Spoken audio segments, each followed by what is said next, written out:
वंचित बहुजन आघाडीच्या वतीनं विधान परिषदेचा फॉर्म भरलेला आहे। वर बघितलं तर आज 6 उमेदवाराचे फॉर्म, विविध फॉर्म 15 फॉर्म आलेले आहेत आणि लोकशाही जिवंत ठेवायची असेल तर ही प्रक्रिया झाली पाहिजे। ही आमची प्रथम अपेक्षा आहे की इलेक्शन्स हे झाले पाहिजे।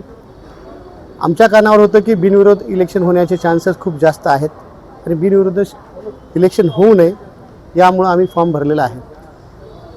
आम्ही आमचे नेते श्रद्धेनेते बाळासाहेब आंबेडकर यांना सूचना दिलेली आहे आणि नंतर त्यांनी जो अंतिम आदेश देतील तो आमच्यासाठी बंद करणार। संख्याबळ किती आहे आणि कोणकोणते पक्ष तुमच्या सोबत आहेत? संख्याबळ गुप्त मतदान आहे म्हणून संख्याबळाचा विषय नाही। गुप्त हात वर करायचा असतं संख्याबळ सांगितलं असतं। गुप्त मतदान आहे आणि लोकशाही जिवंत ठेवायची असेल तर लोक गुप्त मतदानातून आपल्याला चित्र दाखवतील। जिल्ह्यात वंचितची संख्याबळ किती आहे नगरसेवक आणि तुमची जे मतदाराची? वंचितचं अल्पसंख्याबळ आहे। आमचं 8 लोकांचं संख्याबळ आहे, पण गुप्त मतदान असल्यामुळे नांदेड जिल्ह्यामध्ये जे दूषित वातावरण झालं आहे, शासनावर सगळे लोक नाराज आहेत। ती नाराजी या इलेक्शनमधून व्यक्त होण्याची चिन्ह आहेत। गुप्त मतदान असल्यामुळं लोकशाही जिवंत ठेवण्यासाठी आम्हाला नक्कीच मतदान करतील। महायुती किंवा महाविकास आघाडीकडून तुमचा संपर्क कुणाच झाला?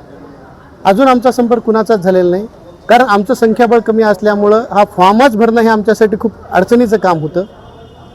त्यामुळं आम्ही या प्रक्रियेमध्ये येतो।